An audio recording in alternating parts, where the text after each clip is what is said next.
Merci beaucoup. Merci Madame la Ministre d'être là aujourd'hui. À propos du congé parental et de l'accompagnement à la parentalité.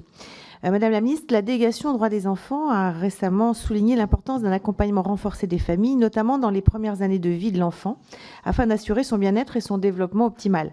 Dans ce cadre, la délégation propose une réforme du congé parental avec un allongement à 1 an, rémunéré à 60% du salaire, avec des points de retraite, afin de permettre aux parents de mieux accompagner leurs enfants. Cette recommandation s'inscrit dans une volonté de réduire les inégalités sociales, notamment en ce qui concerne l'accès à un véritable soutien parental, mais aussi à l'arrivée à la retraite. Quel est votre avis sur cette mesure? Estimez-vous qu'un tel dispositif pourrait contribuer à améliorer l'égalité des chances dès la naissance?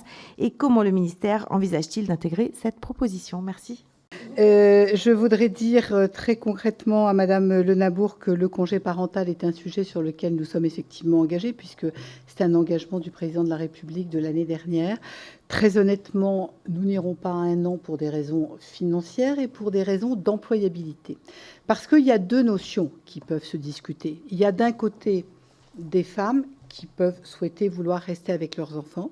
Il y a d'autres femmes qui peuvent souhaiter articuler vie familiale et vie professionnelle. Et donc, l'idée, c'est de se dire qu'on peut aussi travailler sur un congé qui soit un congé suffisamment attractif au plan financier du terme, c'est-à-dire en pourcentage du salaire, autre que la prépare à 450 €, pour être très concrète, qui permettent effectivement un vrai choix et qui permettent de dire, eh bien oui, effectivement, je reste plus longtemps avec mon enfant, avec un pourcentage de salaire plus élevé.